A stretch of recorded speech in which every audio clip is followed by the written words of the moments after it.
సంవత్సరం mains preparation ఎలా ఉండాలి, మన విన్నింగ్ ఎడ్జ్ ఏంటి, తర్వాత మొన్న ఇచ్చిన పాలిటీ పేపర్లో క్వశ్చన్స్ డిస్కస్ చేద్దాం. సో ఫస్ట్ ఆఫ్ ఆల్ ఈ సంవత్సరం మెయిన్స్ రాసే వాళ్ళకి కొన్ని tips. You have around 70 days time, 70 రోజులు టైం ఉంది. ఈ 70 రోజుల్లో కనీసం 50 క్వశ్చన్ పేపర్స్కి ఆన్సర్ చేయండి. ఒక 30 GS పేపర్స్, 20 ఆప్షనల్ పేపర్స్. ఒక 30 GS papers, 20 optional papers. First point.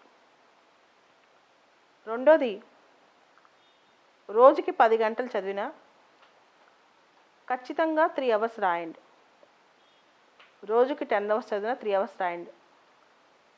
చాలామంది సిలబస్ కంప్లీట్ అయిపోయిన తర్వాత ఎగ్జామ్స్ రాద్దాం అనుకుంటారు. ఫస్ట్ నా ఆప్షన్ ప్రిపరేషన్ చేస్తున్నాను, లేకపోతే నా ఎథిక్స్ అవ్వలేదు, then I will write all the exams అంటారు. That is a wrong perception. Whatever you read, whatever you do, మెయిన్స్కి ముందు ఎవ్రీ డే ఎగ్జామ్ రాయాల్సిందే. This is a thumb rule. Everyday మనం food ఎలా తీసుకుంటామో మెయిన్స్కి ముందు ఎవ్రీడే నెక్స్ట్ 70 daysలో 50 ఎగ్జామ్స్ రాసేయాల్సిందే. దిస్ ఈజ్ ఫర్ షూర్, గుర్తుపెట్టుకోండి. 50 ఎగ్జామ్స్ రాస్తే గ్యారంటీ పాస్ అవుతారు. The next important thing mains exam సంబంధించి, now how to write an answer to a question, particularly in GS. General స్టడీస్లో ఒక్కొక్క క్వశ్చన్కి ఆన్సర్ ఎలా రాయాలి అనేది చాలా important. I have observed from last 7 or 8 years, they are giving questions which are complex. Particularly, there are 2-3 statements in a question. ప్రతి క్వశ్చన్లో 2 or 3 statements ఉంటాయి, not a single question. So when the question is asked in 2 or 3 sentences, kindly address all the parts of the question. క్వశ్చన్లో ఉన్న అన్ని పార్ట్స్ని address చేయాలి. Kindly address all the perspectives and parts of the question. First thing, for example, suggest some reforms with respect to Indian elections అన్నారనుకోండి. Don't always write what is Indian election, who won Indian election, అది కాదు. First paragraph should be on Indian election and next 2-3 paragraphs should be your suggestions. What election commission have done, what to be done. So for example, what are the steps government of India taken for redistribution of land reforms anna anukondi. You should write what are the steps government have taken. I have written my mains directly hitting the question. నేను mains రాసినప్పుడు my optional or GS, how did I actually taken the lead అంటే, నా mains రాసినప్పుడు నా lead ఎలా తీసుకున్నానంటే, ఏం చేయలేదు. I have not done anything extraordinary. I have just read the question like a normal graduate. మామూలు ఒక గ్రాడ్యుయేట్ క్వశ్చన్ ఎలా చదువుతారో అలా చదివి క్వశ్చన్లో కీవర్డ్స్ ఐడెంటిఫై చేశాను. I have identified keywords in the question. Keywords underline చేసుకున్నాను. అంటే ఈ క్వశ్చన్లో నన్ను ఏం ఎక్స్పెక్ట్ చేస్తున్నారు వాళ్ళు. సో ఐ హ్యావ్ ఐడెంటిఫైడ్ అనమాట. తర్వాత ఆల్ పార్ట్స్ ఆఫ్ ద క్వశ్చన్ని, ఒకవేళ 2 parts ఉన్నాయి, 3 parts ఉన్నాయి, 3 subheadings in the question. 3 subheadings in the question, 3 or 4 సబ్హెడింగ్స్గా డివైడ్ చేసుకున్నాను. ఒక్కొక్క సబ్హెడింగ్ కింద ఒక్కొక్క paragraph. So you might get a doubt, paragraph రాయాలా, పాయింట్ వైజ్ రాయాలా, ఏది ఫాస్ట్గా అవుతుంది, పారాగ్రాఫ్ రాయాలా, పాయింట్ వైజ్ రాయాలా, ఏది ఫాస్ట్గా అవుద్ది. నేను చెప్తాను నాకు ఎలా జరిగిందంటే, క్వశ్చన్స్ ఆన్సర్స్ చేసేటప్పుడు ఫస్ట్లో నేను పారాగ్రాఫ్ ఫార్మేట్ ఫాలో అయ్యాను. కొన్ని క్వశ్చన్స్కి సజెషన్స్ అలా అన్నప్పుడు పాయింట్స్ రాశాను. అంటే entire question need not be paragraph format, entire question need not be point format. మొత్తం క్వశ్చన్ పారాగ్రాఫ్ కాదు, మొత్తం క్వశ్చన్ పాయింట్స్ కాదు. some areas where I need point format, I have done that. Some areas where I need paragraph format, I have done that. See, మీరు ఎవరో topper paragraph రాశారనో, ఎవరో topper point రాశారనో అవి follow అవద్దు. క్వశ్చన్ని బట్టి, according to the question follow అయ్యే method. క్వశ్చన్ని బట్టి ఒక మెథడ్ ఫాలో అండి. ఫర్ ఎగ్జాంపుల్, ఎనలైజ్ అన్నారనుకోండి. If the question is about analysis, it is better to have a paragraph format. If the question is about bring out some reforms, 1, 2, 3, 4, 5. So so అదొకటి. And one more thing I have followed, నేను follow అయిన technique ఏంటంటే last మినిట్లో last half an hour ఉంటుంది, 5 questions ఉన్నాయనుకోండి, if I don't have time, question paper is very lengthy, then what I have done, I have taken up టప్ప bullet points point format చేశాను. Last I have not left even a single question even in ఎథిక్స్లో last case study కూడా పాయింట్లో రాసి వచ్చాను answer, bullet points పెట్టి answer రాసి వచ్చాను. I have not left anything to get rank, to be in the list within top 100 or 200. The only thing is read the question and మీకు తెలుసో తెలీదో you have all the knowledge as on today to write your mains రాసి మెయిన్స్లో 200 లోపు rank వచ్చే శక్తి ఇక్కడ ఉన్న అందరికీ ఉంది. ద ఓన్లీ థింగ్ ఈజ్ మనకి రైటింగ్ ప్రాక్టీస్ ఫాస్ట్గా చేయకపోవడం వల్ల, కాన్ఫిడెన్స్ తక్కువ అవడం వల్ల మార్క్స్ తగ్గుతాయి. ఎట్లా తగ్గుతాయి కూడా I wish to tell you how we lose అనేది, ముఖ్యంగా జనరల్ స్టడీస్లో హౌ వీ లూజ్ అనేది. ఏం చేస్తామంటే everyone in India knows only few questions, not all the questions. ఇండియాలో ప్రతి ఒక్కరికి కొన్నే వస్తాయి. I'll tell you my examples, కొన్ని ఎగ్జాంపుల్స్ మీకు కూడా ఇక్కడ తెలియాలి. In 2016 exam, they have given a question, IR Coelho case. 2016లో పాలిటీలో క్వశ్చన్ ఇచ్చారు, ఐఆర్ కొహెలో కేస్ అని చెప్పి క్వశ్చన్ ఇచ్చారు.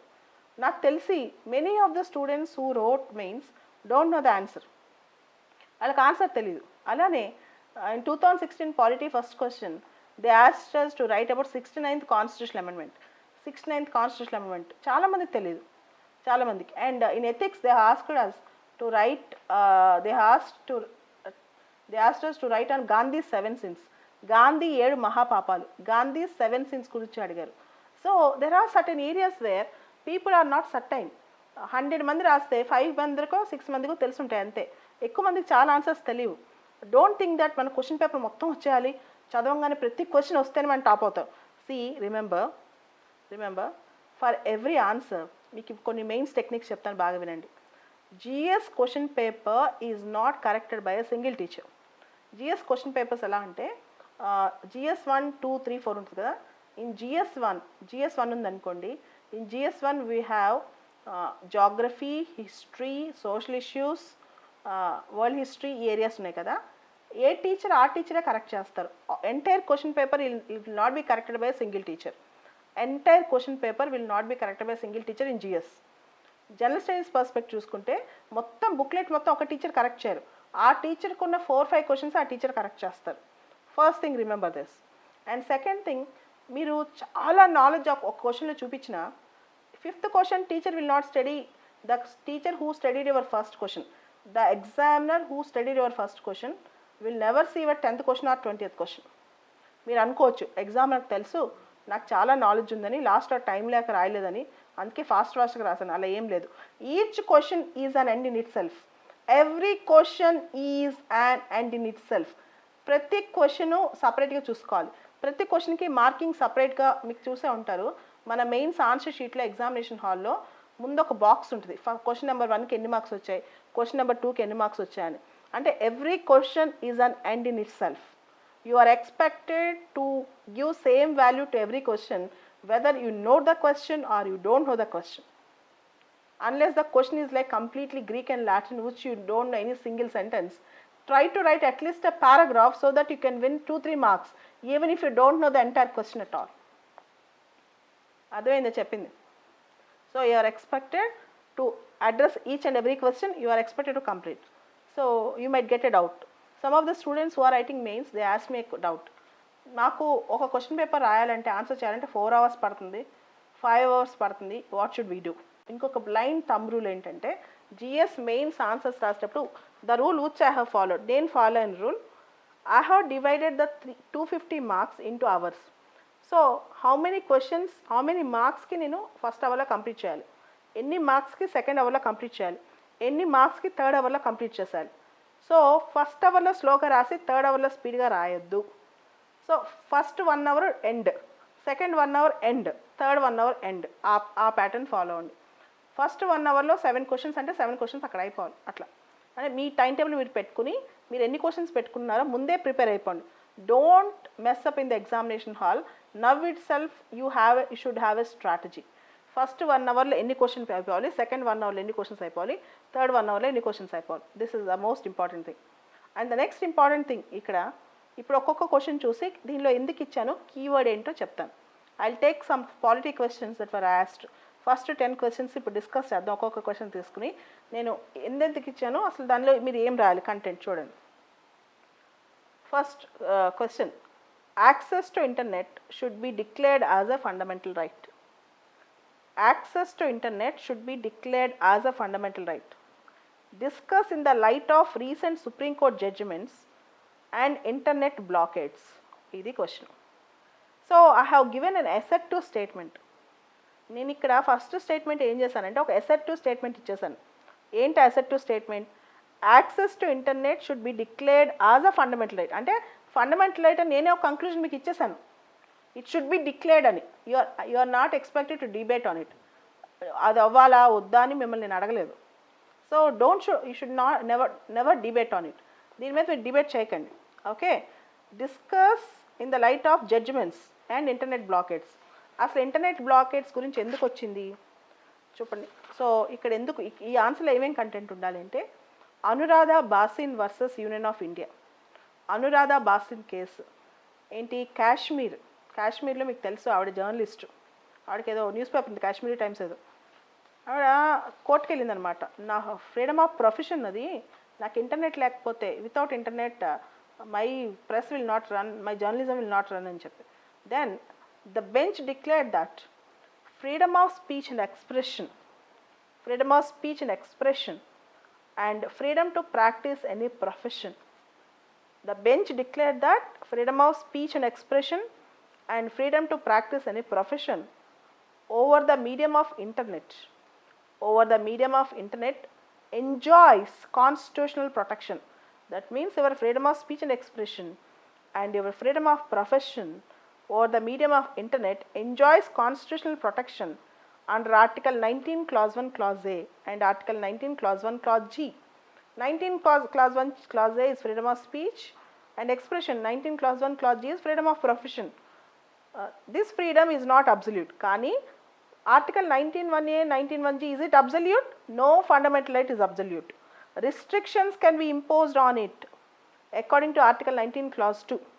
But these restrictions should be reasonable and temporary. So వీటి మీద రీజనబుల్ రిస్ట్రిక్షన్స్ పెట్టొచ్చు.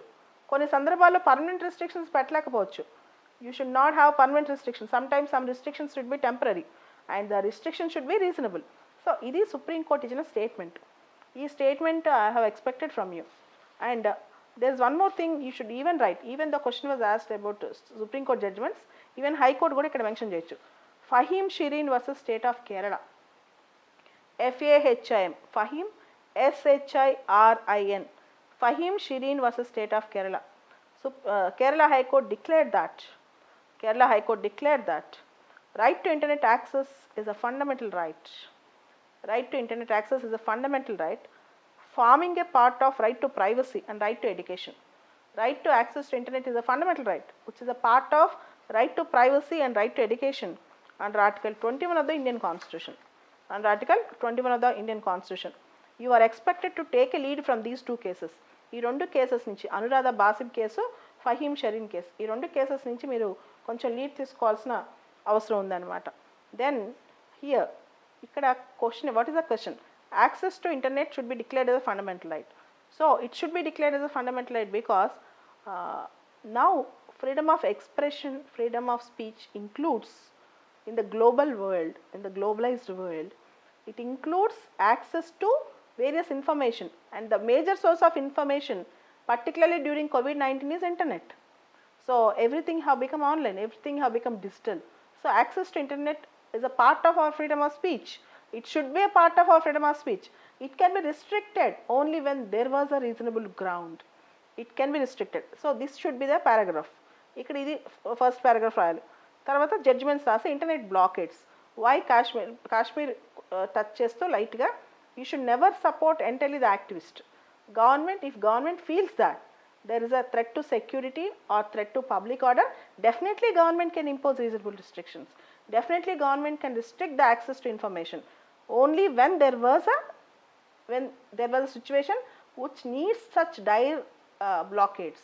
This is conclusion. This is how you need to address the answer. Okay. ఒక ఆన్సర్లో పాలిటీ క్వశ్చన్ అడిగినప్పుడు in the light of judgments అన్నప్పుడు ఖచ్చితంగా judgments రాయాలి. Internet blockade address చేయమంటే అది కీవర్డ్ ఇంటర్నెట్ బ్లాకేడ్ రాయాలి.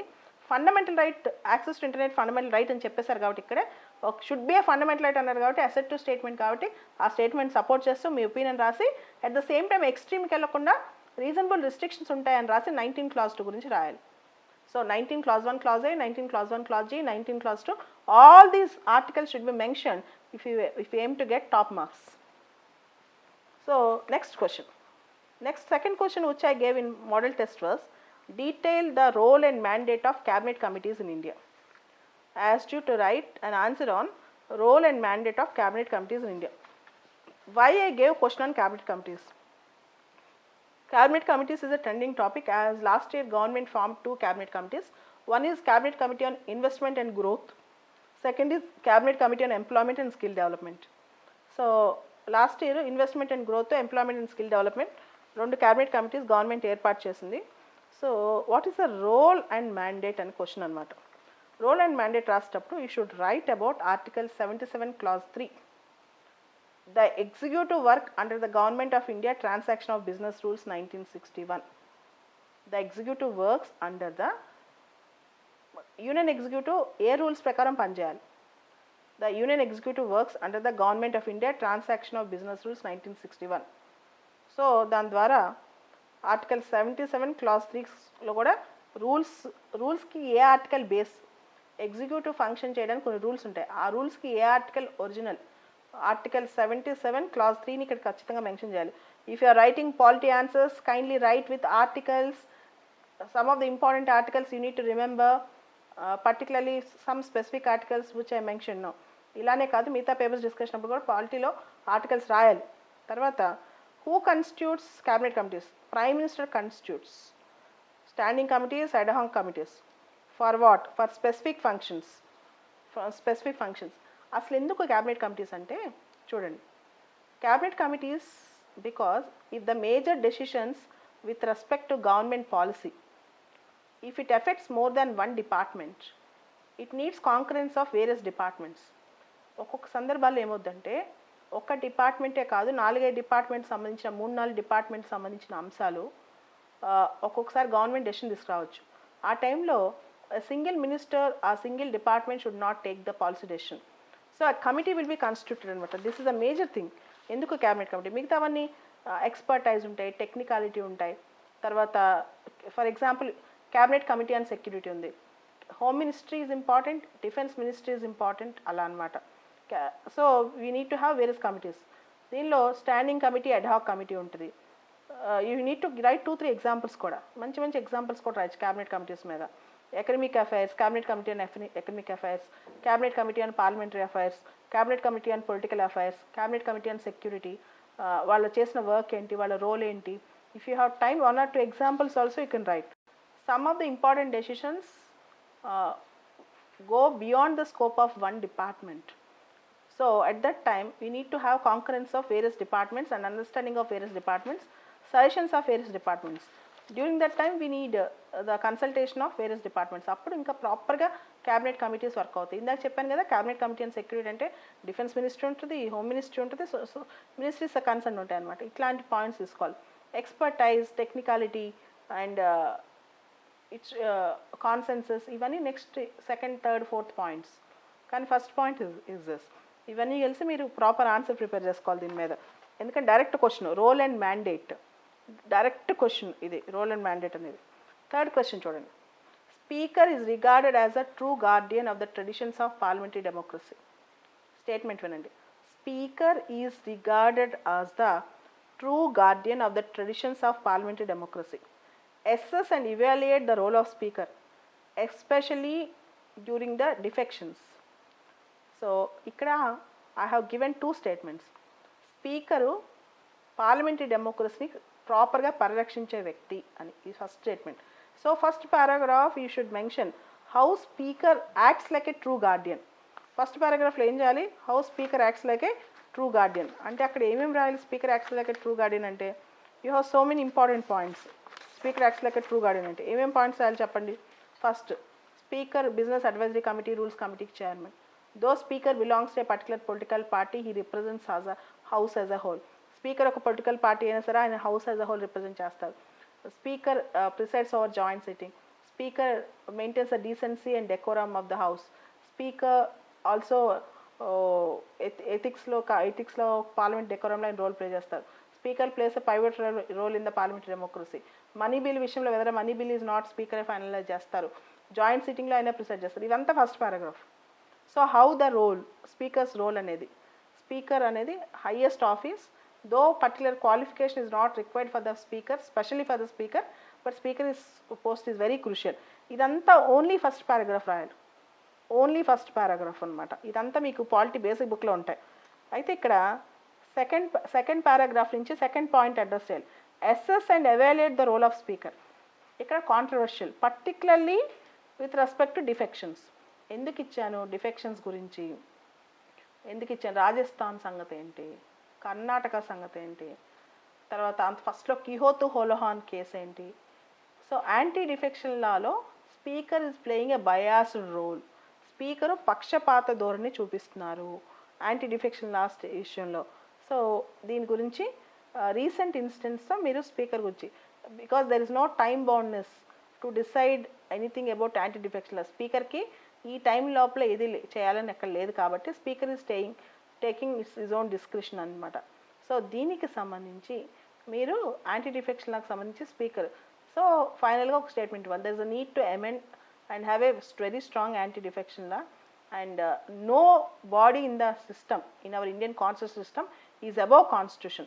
No one can enjoy unlimited discretionary powers. No one can enjoy unlimited discretionary powers.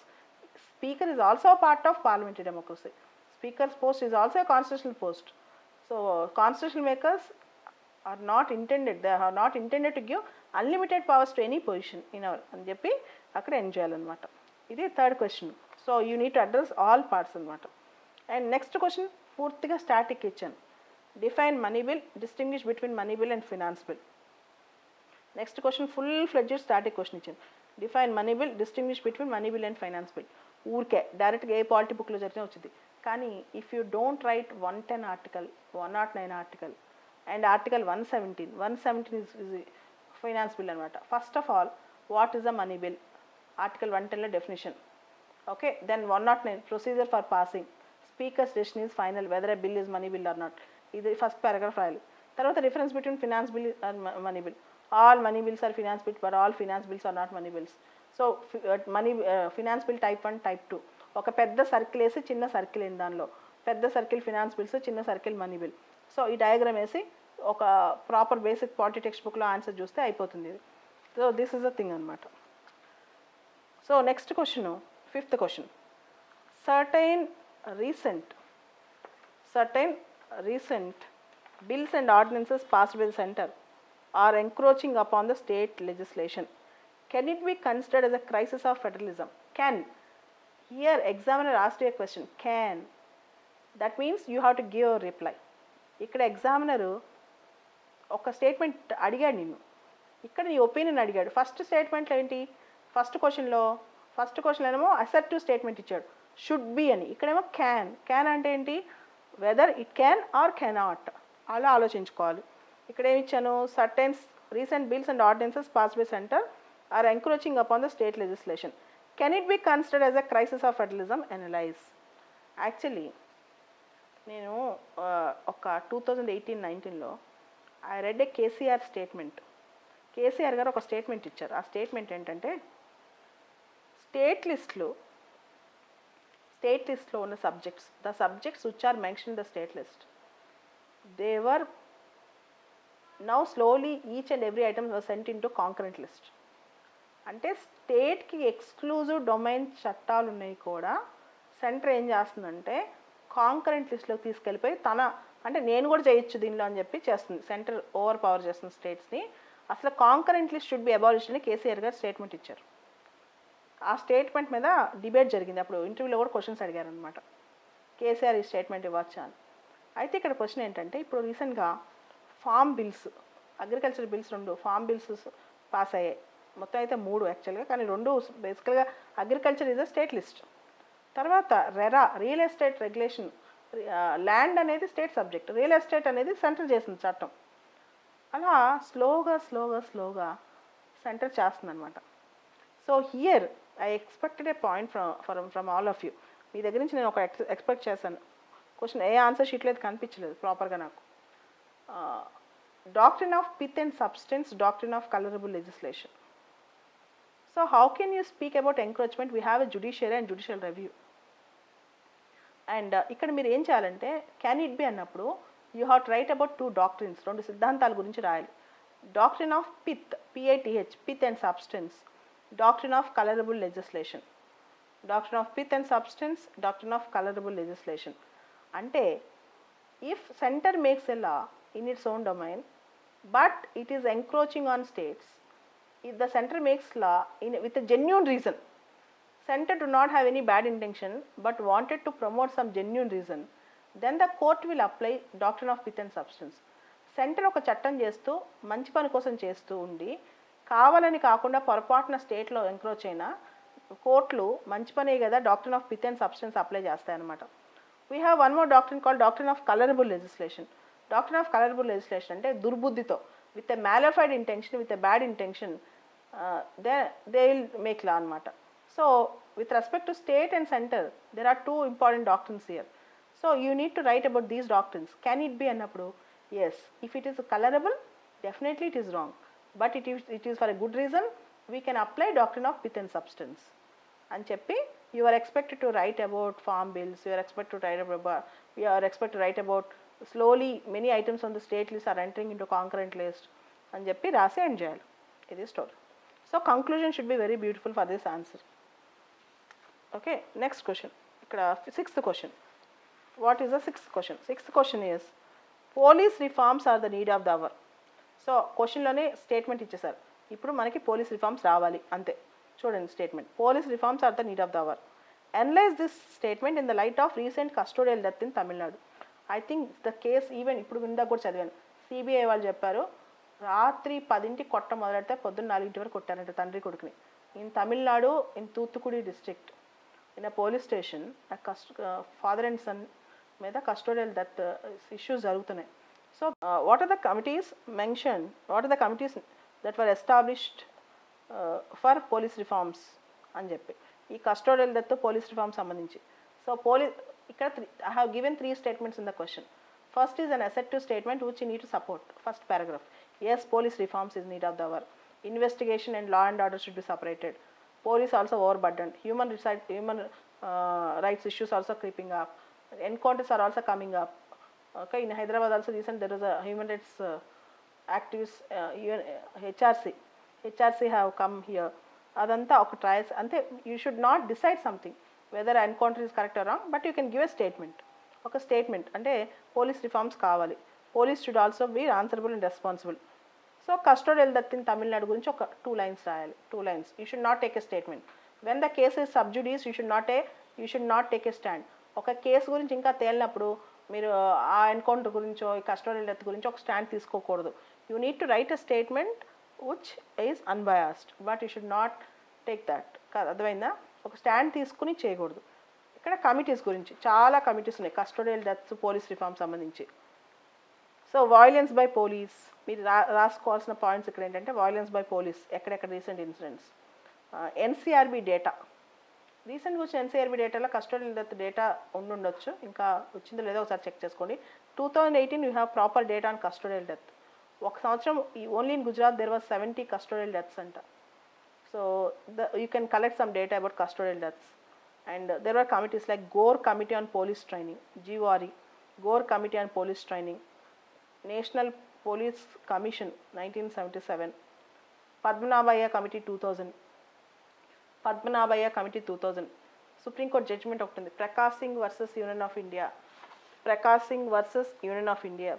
తర్వాత you have one more thing like Soli Sorabjee committee on police reforms, Soli Sorabjee committee on police reforms.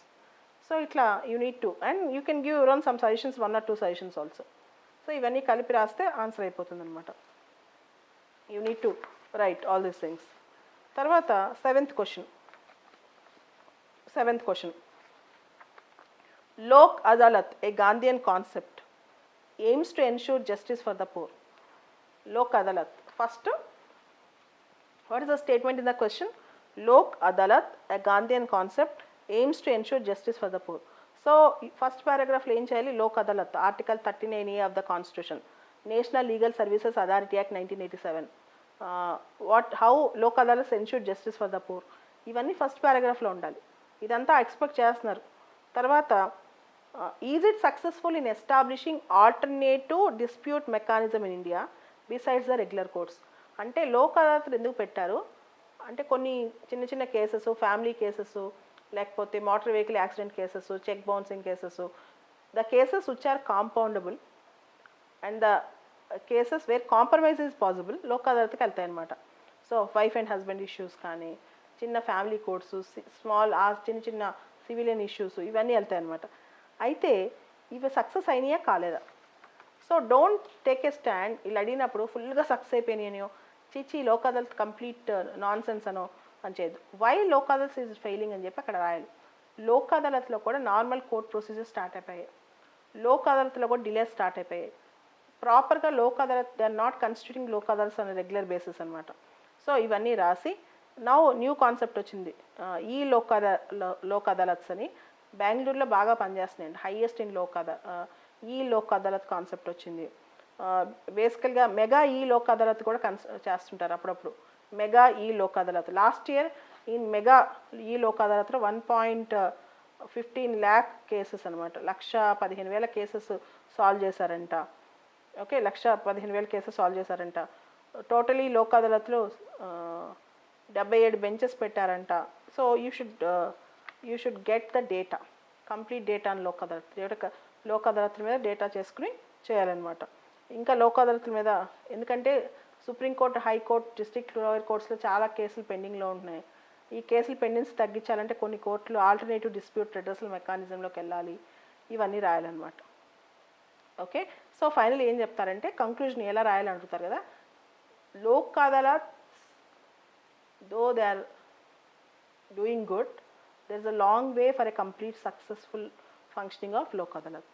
అది conclusion. ఇంకా చాలా చేయాల్సి ఉంది, చాలా resolutions చేయాల్సి ఉంది అని.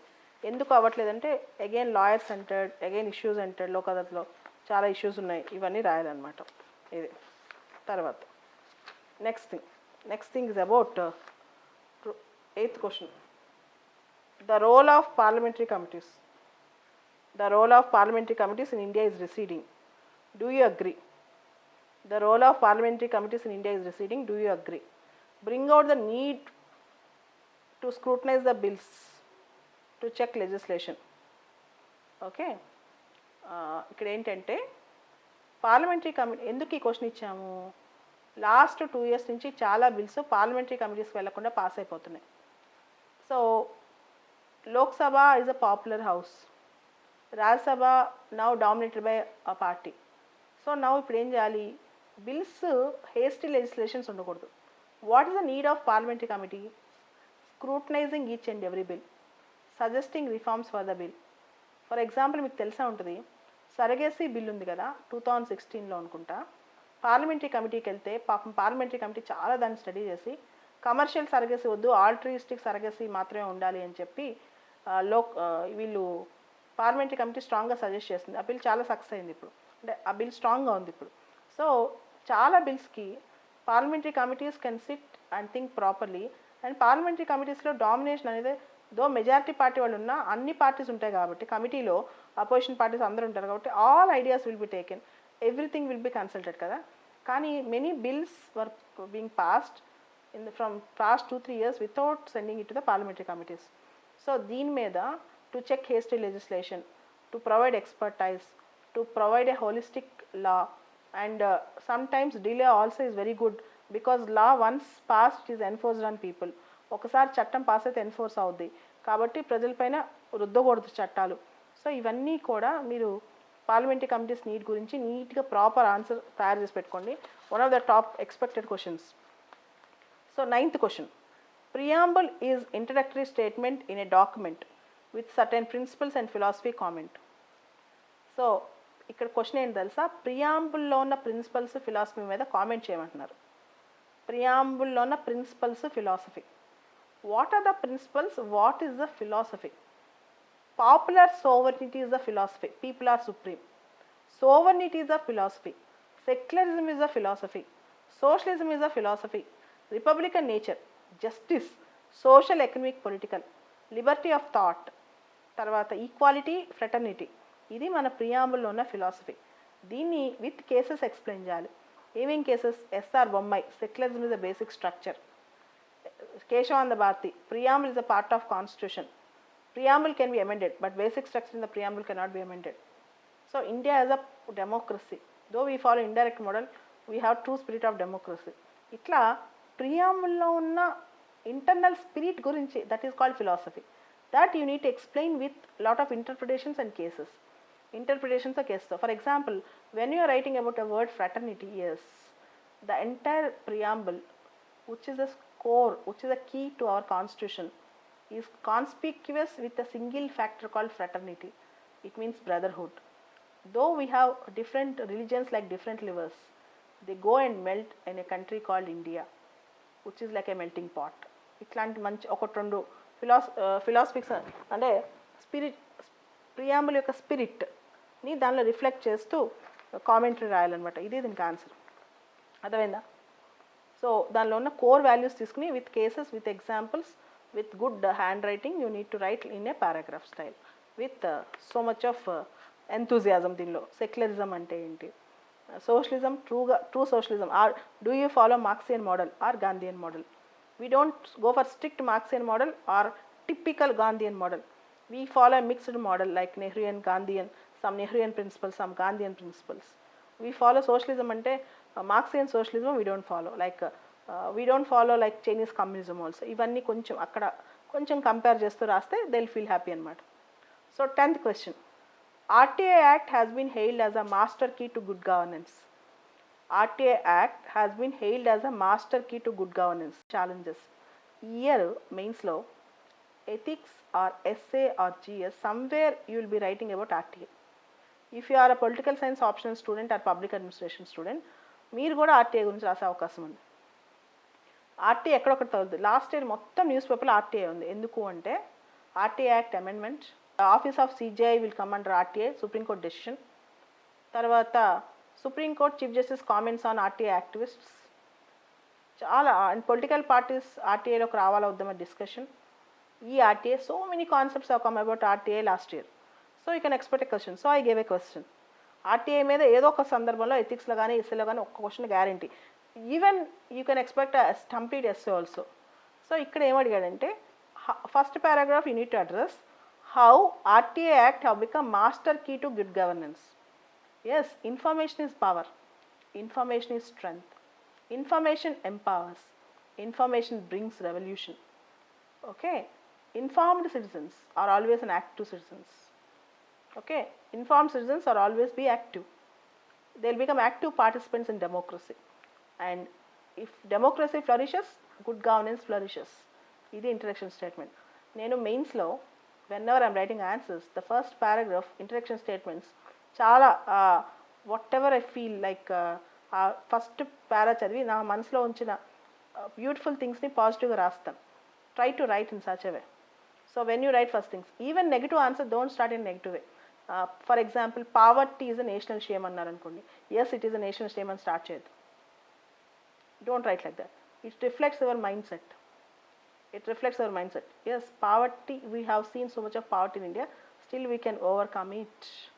Atla start cheyali. అంతేగాని పావర్టీ బ్రీడ్స్ వాయిలెన్స్ అన్నారు అనుకోండి, ఫస్ట్ స్టేట్మెంటే ఓహో మనోడు రెవల్యూషన్ అనుకుంటారు, అట్లా చేయొద్దు. Okay, so RTI master key for good governance ఏంటో రెండింటికి లింక్ చేస్తూ ఫస్ట్ పారాగ్రాఫ్, తర్వాత second paragraph successes, third paragraph challenges. Successes of RTI మీకు తెలుసు కదా, మెనీ స్కామ్స్, 2G స్పెక్ట్రమ్ దగ్గర నుంచి కోల్గేట్ స్కామ్ దగ్గర నుంచి, there are so many things where RTI was effectively used. And RTI actually empowered the citizens. ఇప్పుడు every citizen is questioning the system, ఏది వచ్చినా సరే దే ఆస్కింగ్ అనమాట. సో చాలా ఆర్టీఐ సక్సెసెస్ ఉన్నాయి, సక్సెస్ స్టోరీస్ రాయండి. కాకపోతే మేజర్ ఛాలెంజెస్ ఏంటి తెలుసా, ఆర్టీఐ యాక్టివిస్ట్ పైన అటాక్ జరగటం, ఆర్టీఐని మిస్యూజ్ చేయటం, RTI activism have become profession, blackmailing. And even today lot of pendency in RTI, government trying to control the RTI commissioners. తర్వాత ఆర్టీఐలో మేజర్ ఛాలెంజ్ తెలుసా, ఉమెన్ ఆర్టీఐ యాక్టివిస్ట్ లేకపోవటం. రూరల్లో ఆర్టీఐ ఇంకా పెనిట్రేట్ అవ్వట్లేదు. Rural India RTI is not effectively penetrate in rural India. ఇవన్నీ challenges అనమాట. Threat to life and limbs of RTI activist. తర్వాత ఆర్టీఐలో చాలా pendency because of vacancies in RTI. Central లెవెల్లో central information commission, state information కమిషన్లో vacancies చాలా ఉండటం వల్ల for the first hearing itself it is taking years. ఒక case అప్పీల్కి వెళ్ళాక ఫస్ట్ హియరింగ్కి ఇయర్స్ పట్టడం, ఇవన్నీ అనమాట. సో ఇవి విత్ డేటా రాయాలి.